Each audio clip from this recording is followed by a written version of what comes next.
Thank you for being here today. Between career, home, relocation, and constant change, choosing yourself today is powerful. Welcome to Empower Her. It's a special initiative for women at large, and today we are very proud to present military spouses. I stand here not just as an organizer, but as a military spouse. Like many in our Forge family, my journey has not been linear. I began my HR career in Mumbai, but after marrying a naval officer and moving to Kochi, I faced my first career break. I restarted, paused again when my daughter was born, and then restarted once more. In July 2025, I joined Ekam as a TS specialist, expanding beyond recruitment and contributing to the community I belong to. My journey had pauses, but every pause led to a stronger comeback. Before we get started, let's get to know each other quickly through a small icebreaker. We have shared a link in the chat box at the bottom of the screen. Please click on it and join.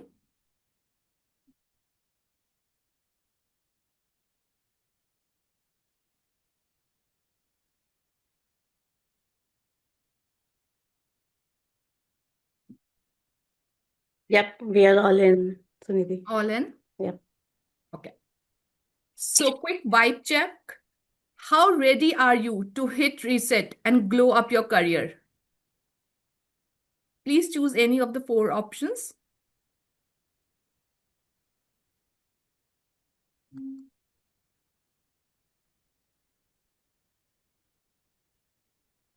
Moving on to the next question. On a weekend, you are.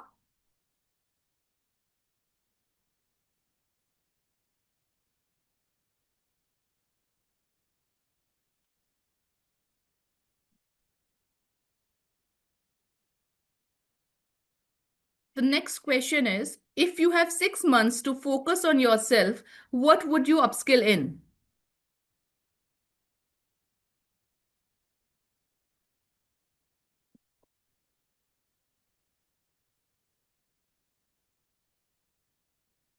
Once you click the submit option, please click on next question.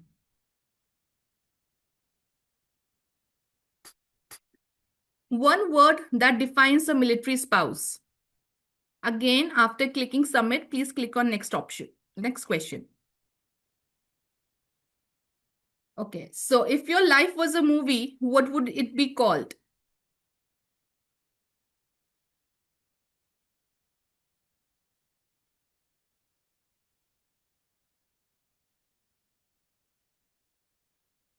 Okay, we're getting good answers here.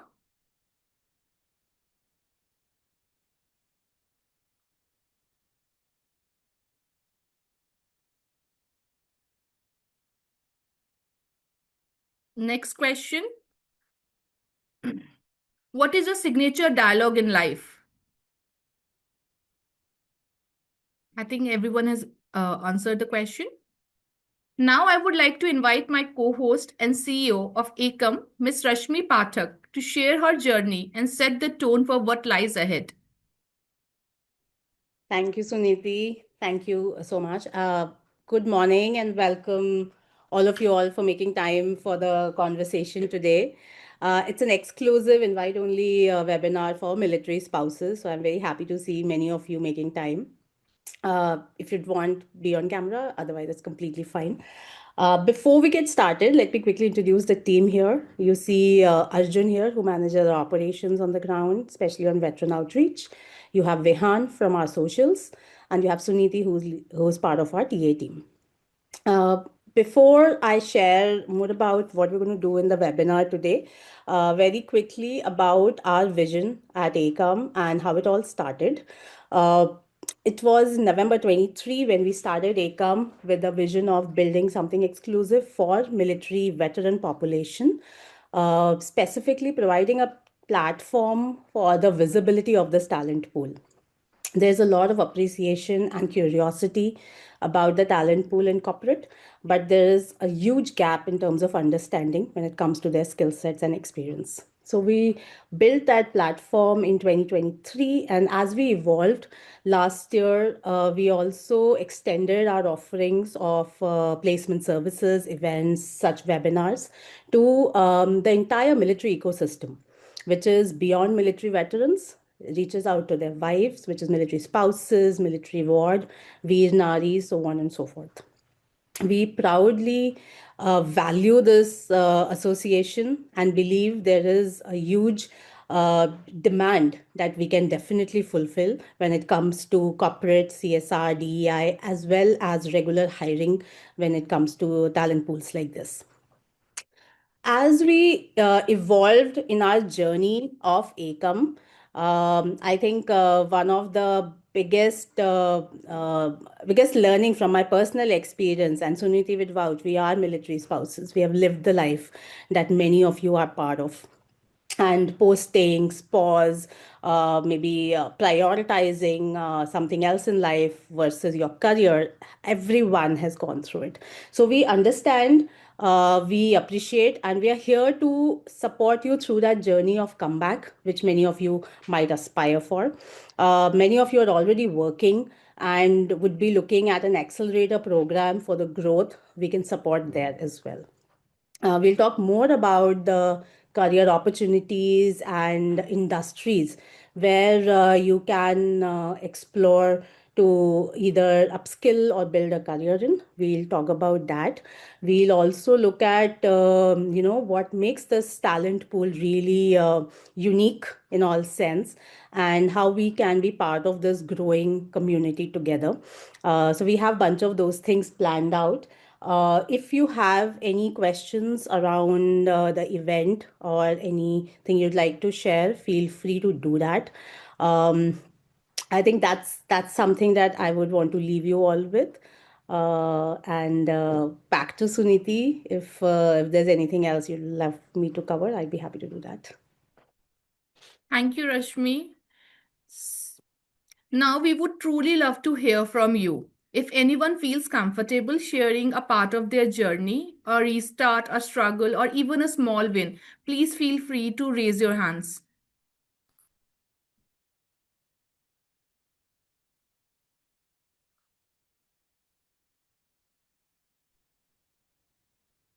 Yeah, Manpreet, Manpreet. please go ahead. Hi everyone, very good morning. I'm sorry I'm not on the camera. I'll keep myself away. That's I am completely fine. Please go ahead. I hope I'm audible. Yes. Okay. I have been married to an army officer for around 18 years, and I've been working in the field of drug research and development for around 15 years. It was it was a tough journey, a long one, and I'm still working. I had my ups and downs, the postings, then family commitments, then military commitments, office commitments. Sometimes the times were clashing, uh, moving from one place to another, then internet connectivity issues, lot many things. But still, I was lucky enough to be surrounded by good people who were there to support me and push me and overcome the hurdles. And yeah, this is how I have been able to achieve a good career. Working from home was very tough, but I enjoyed. And I think you have to be like lucky enough to find an organization where they support you, they understand you, the life you are coming from, and the commitments you own to the organization. So yeah, it was a good journey. It is a good journey. I won't say it was. It is a good journey, and but a tough one. Yeah. Thank you, Manpreet, for sharing that with us. So, now let's explore a few career paths where military spouses can restart or accelerate their careers.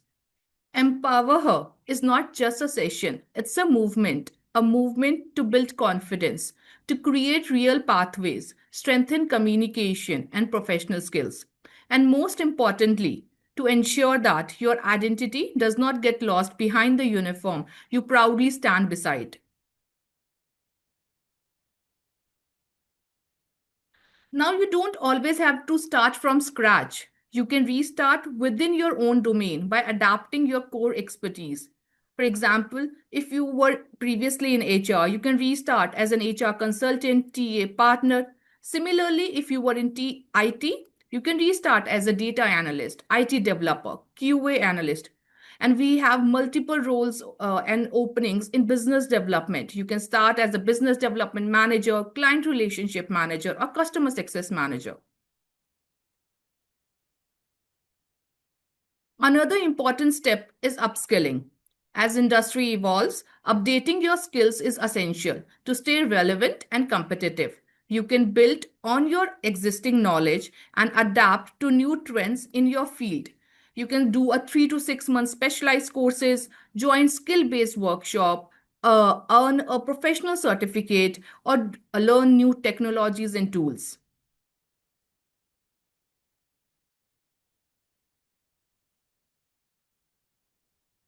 It is also helpful to look at the future career opportunities in industries that are growing rapidly. Here are a few examples of those, like digital marketing, edtech, e-commerce, human resources, artificial intelligence. There are multiple jobs opening in these industries, and if you want to restart, you can. These are the few examples where you can restart from. With a few new skills and short certification, you can build stable and portable careers even with frequent relocations. Now we move to our Q&A segment. We have received overwhelming response on the registration form with questions.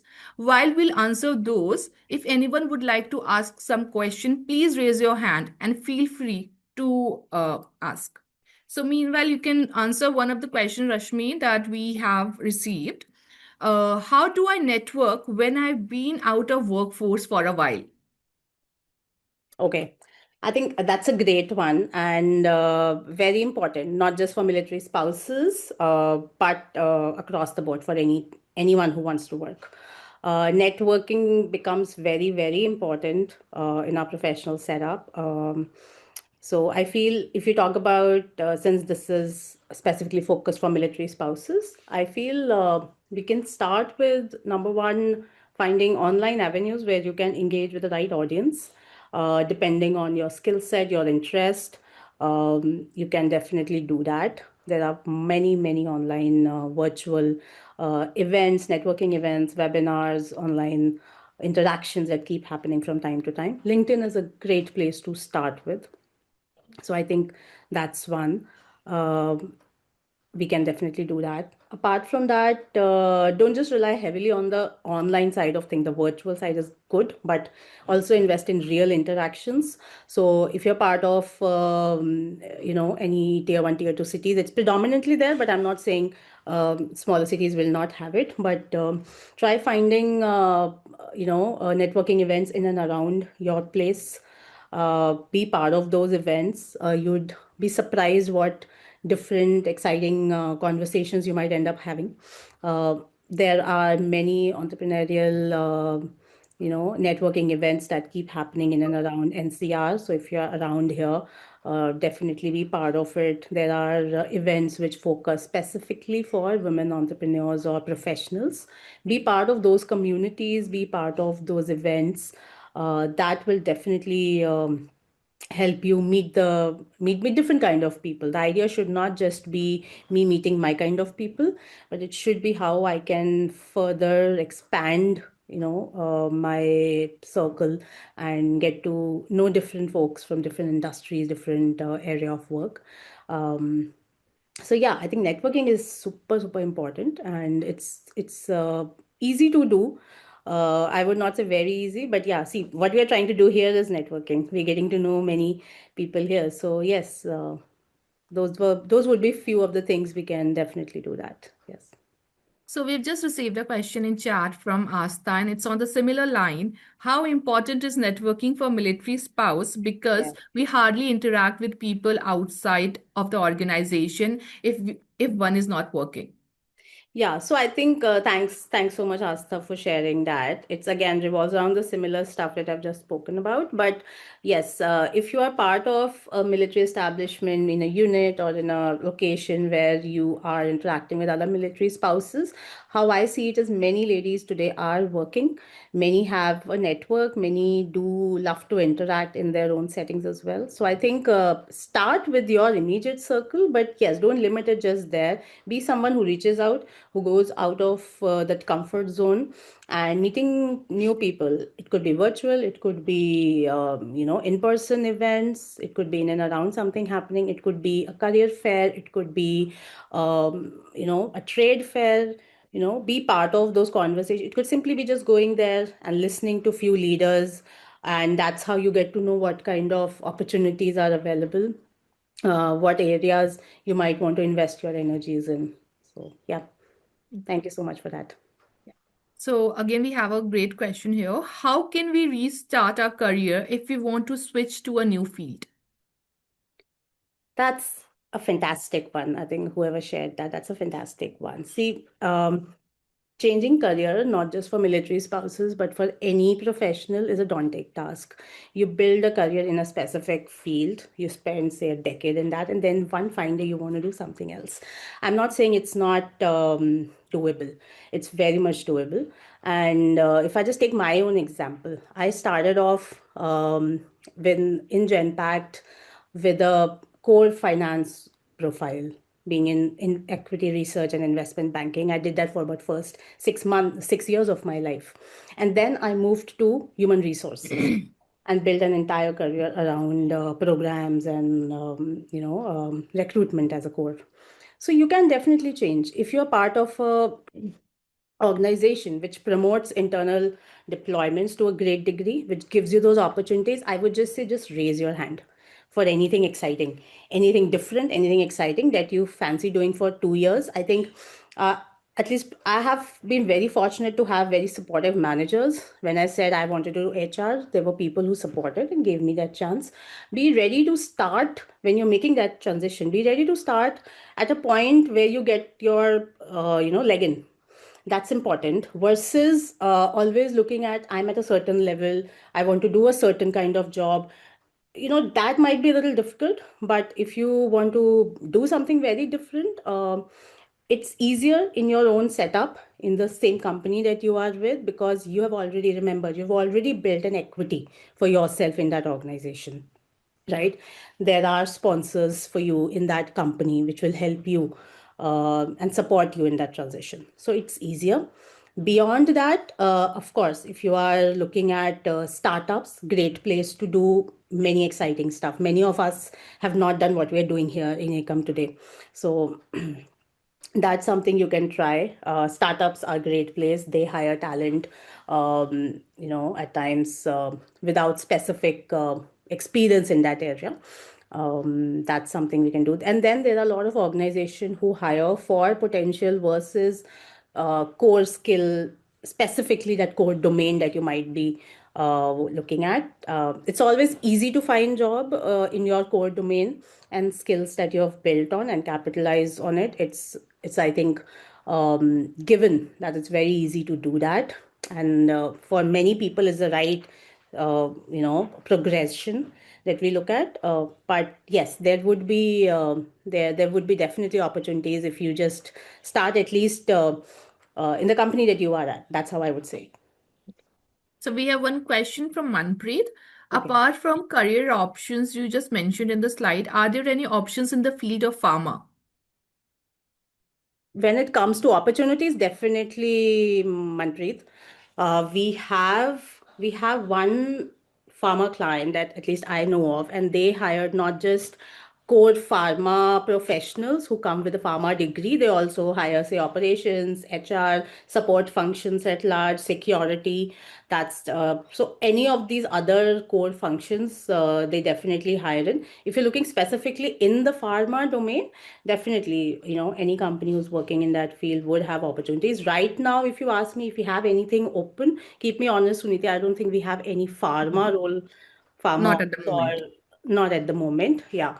But I think if you could just take a note of the question, and Manpreet, if you can elaborate a little in terms of any specific area that you're looking at. So No, we'll, no, no. I was not looking at any specific area, but this is helpful that you just mentioned they are looking for other options in the pharma company. yeah, yeah, there are.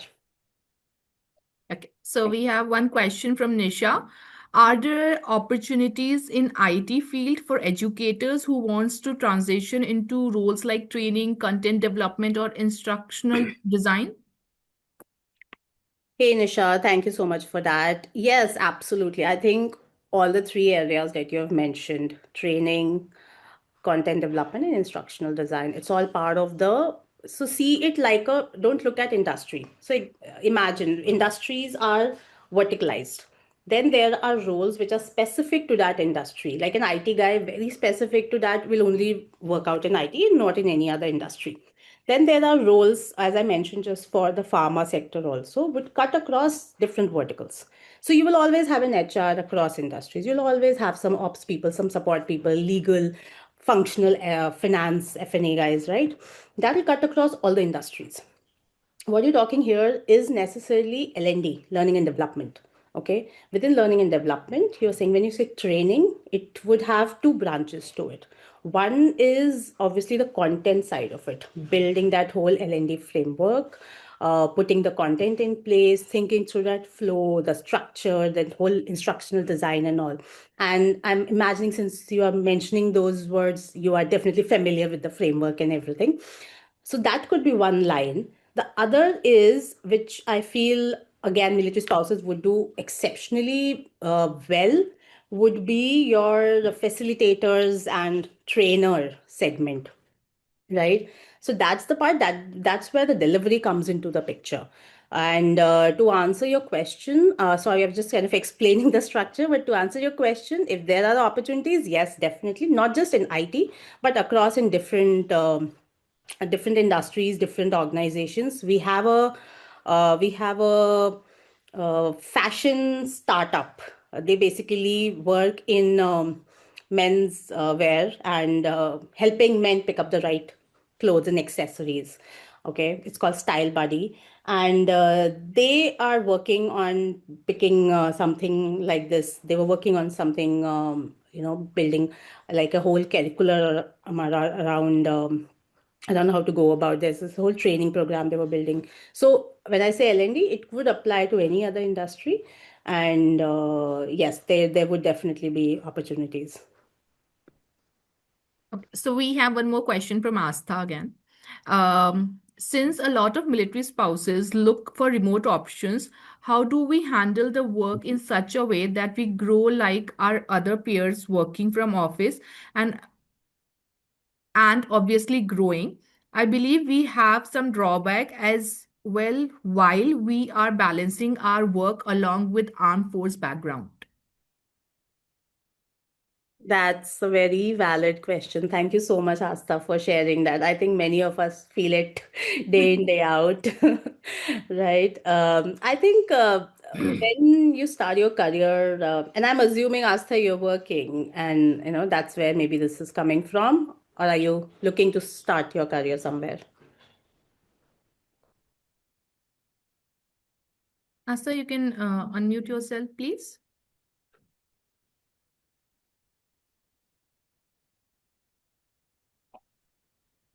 Am I audible?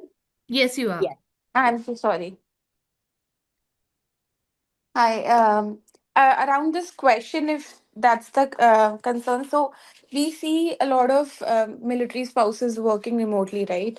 And what I tend to feel, and I, as per my personal experience as well, I think people working from office, they get to, obviously linked with my previous question, they get to have a lot of networking options. They meet people, they interact, they probably switch their domains as well.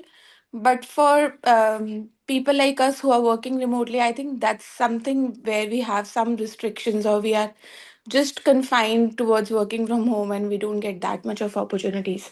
So in that case, like, how do we handle such situations when you see, okay, your peer probably who's not more capable than you is still growing because he or she is working from office and you are not? Yeah, yeah. I hear you, Asta. And thank you so much for sharing that.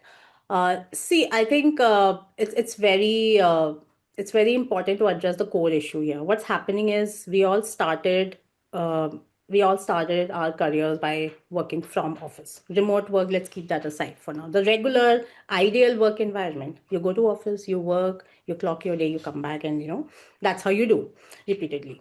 Then COVID happened.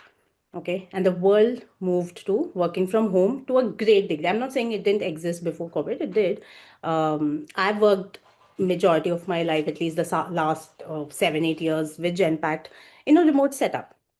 And it's difficult because I feel you are doing more, you are spending more time, you are working more, and then you feel that that visibility is still not there. To Astha's point, that networking opportunities kind of dip when it's a time to pick up the person for the promotion or for that international project or for key assignments. You get overlooked simply because you're not right there, out of sight, out of mind. That happens to many of us, irrespective of gender. Ladies, please understand, irrespective of gender. I've seen even other genders suffer. How we can fix it?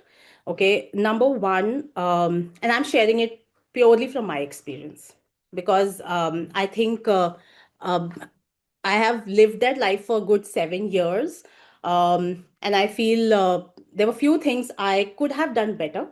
And there are few things I think I've done fairly okay. So I think one of the first thing is you have to understand there are certain roles which will always demand a person to be in office to be more effective. Okay. Uh, think of it like if it's a product sales or if it's services sales.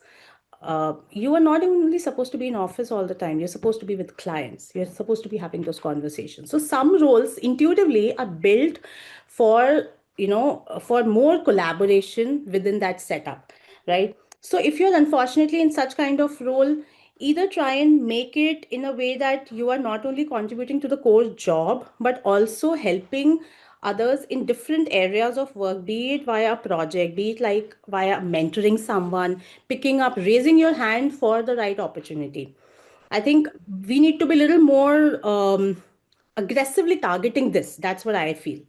All right. The second piece is when it comes to visibility part of it, obviously, not every now and then you can travel. If you have a permanent work from home, there are hybrid. That's why I think I'm a bigger propagator of a hybrid setup versus a full 100% work from home. If it's a hybrid, then I don't see we will have that problem, because in a hybrid setup, 2 to 3 days you have to go to office. You enjoy those interactions. You are meeting people and everything. So that kind of happens. Um, while the other time you can work from home. But I feel the way to go about would be to obviously raising your hand for the more aspirational projects, being more vocal about it. Ladies, I think one of the things we absolutely never do is to say, I'll pick it up, I'll do it. Just raise your hand and be the first person in the room to say, I'll do it. If say there is something that really excites you, if there's a project that you want to work, make it uh, just visible to people. Let your manager know. It's important for us to be more vocal about our professional growth. And also in a lot of established companies, startups might not be that place, but a lot of established companies have a concept of mentors for diverse talent, especially females. So find that sponsor in the system, find that mentor who would put your name, when you're not in the room. It's very important. And how would you find that mentor is not necessarily always your boss. It could be someone who is from a different team, different org altogether in your company. Try networking and finding such mentors, try learning from them, so that when that person has something exciting, interesting, that person remembers your name. And then those newer opportunities open up. So I think it goes back to, I think, the very first question we had on networking. It's important to be very intentional about it as you go about it. Find the right mentors. Be very focused on your growth, and make it a point to, to raise your hand when you really feel you're the right person for it. Yeah. Next question we have from Reena. What opportunities are available for us if we want to work from the comfort of our home? And like I have been a teacher since long time, which career options will be best for me to switch? Okay, thank you so much, Reena, for that. Again, okay, so it's this one's a flip to the last one. Um, See, there are plenty of opportunities you can do, plenty of roles you can do from home. Okay. I've had my team do recruitment, do sales, do business analysis, um, branding, marketing, everything from home. So you can do, barring some of the confidential roles, especially around one industry that I can think of would be banking. Barring that, uh, more or less you would have many roles. But yes, again, the fact that now we have all moved to, the RTO has kicked in, the return to office policy across all organizations. So there are fewer 100% remote opportunities. I would urge you all to not look at 100% remote opportunities. Look at a hybrid, which gives you the right amount of flexibility, but also the right amount of visibility and networking opportunity. Because understand, one who's looking for 100% flexibility at some point in time will feel the pressure of not being able to maybe get the kind of visibility. So it's a catch 22. And hybrid is a beautiful space to be in, because it gives you opportunity to not only network but also have the work from home flexibility with you. And as a teacher, I would say it's not with what you're doing, but where you want to go. What's your interest? So how Suniti had covered in terms of the upskilling routes that you can look at. So if you upskill in a specific area, you can then start your career. For educators, specifically around L&D, training, facilitation, content development, that those are the, I think, very intuitive ways you can look at. Further, I've seen people get into, because many of them are very good orators, so they can get into event management, they can get into hotel hospitality, hospitals. So I think there are plenty of opportunities, but not everything will be 100% remote. There's one more question from Reena. How to explain career gaps in resume? Okay. Yeah, I think this is for so many of us, and not just for military spouses. I think women across the board, we have seen this a lot. And the fact is, don't look at a career gap as a negative thing or a weakness or a weak link in your resume. It is absolutely not. We all are humans. We know we have phases to go through. Life happens. Work is just a part of it. So I would say, let's stop feeling the heaviness around it. It's not at all. Every HR understands. I think most of the corporates do understand. So you will hardly have an HR question you. But if you still get asked, I think be honest, be say, just to say why you took the break. If it was for raising a child, if it was for, if you were a caregiver for your parents or anyone, if it was some other reason, if it's very personal, you don't even need to share the reason. The idea is to remove the guilt from it, because As I said, life happens and we have to take care of it. So keep it positive.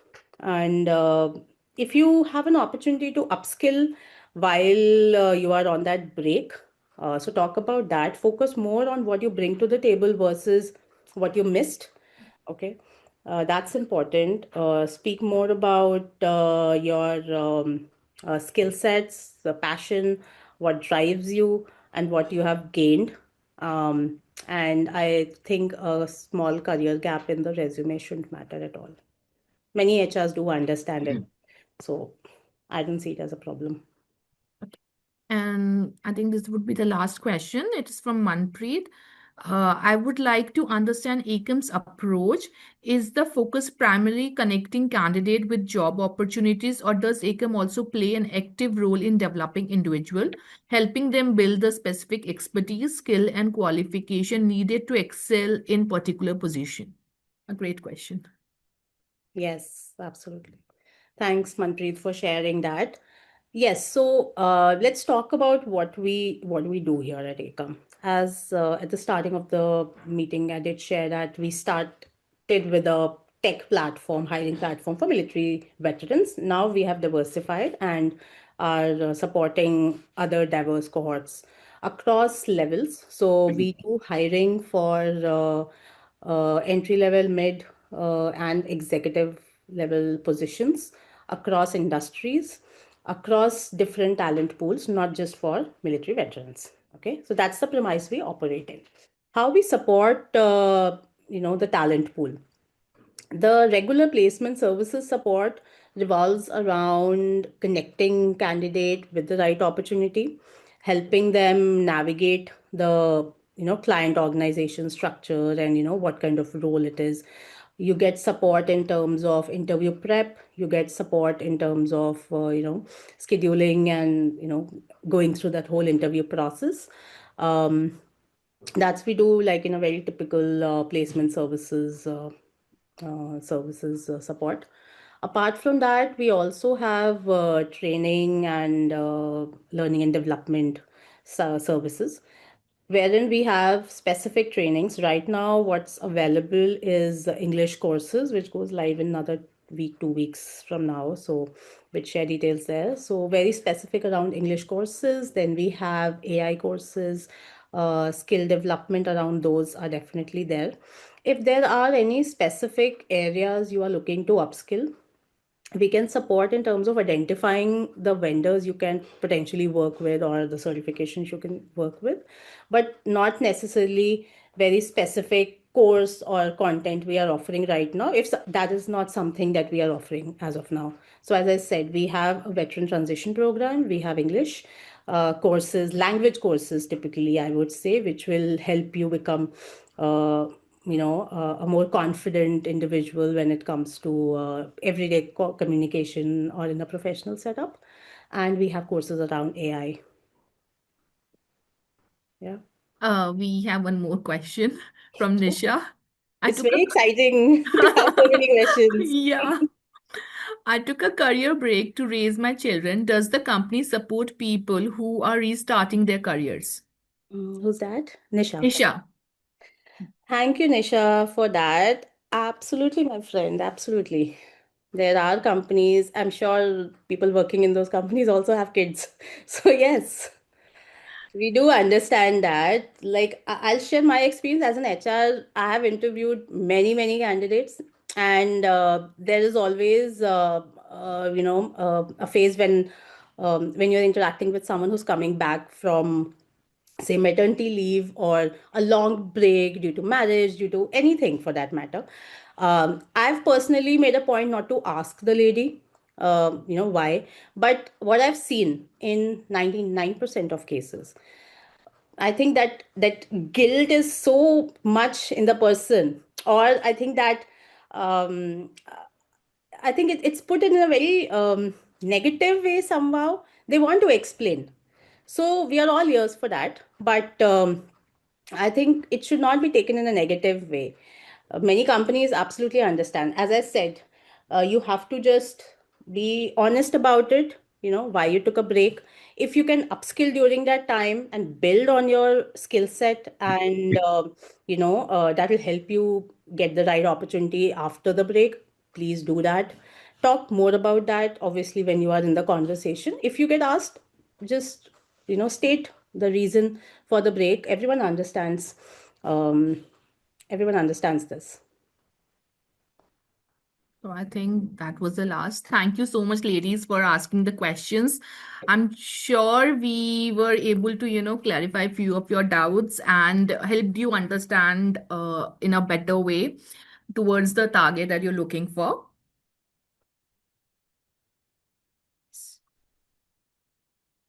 Uh, we are also sharing a feedback form in the chat. Please take a moment to fill that, and so that we can do better in our upcoming sessions. It's just been shared. Yep. Before we end, I want to leave you with this. Your partner wears the uniform with pride, but you wear resilience every single day. And maybe, just maybe, Career 2.0 is not just about starting over, it's about coming home to yourself. Thank you for being here today, and happy Women's Day. We look forward to seeing you in our next upcoming sessions. Before we wrap, if anybody wants to share something, any feedback right now, we would love to hear that. Thank you, Asta, for that heart. Thank you, everyone. Happy Women's Day to all of you all here. And Thank you for an amazing session. thank you, Thank you. everyone. Have a good Thank one. you. We look forward to having you all in the next one as well. Yes. We'd also be circulating our WhatsApp community. If you'd like to join in that, please do that. We keep sharing relevant opportunities and upskilling courses there. Thank you so much, ladies, for making time. Have a good one. Bye bye. Thank you. Thank you. Bye. Bye.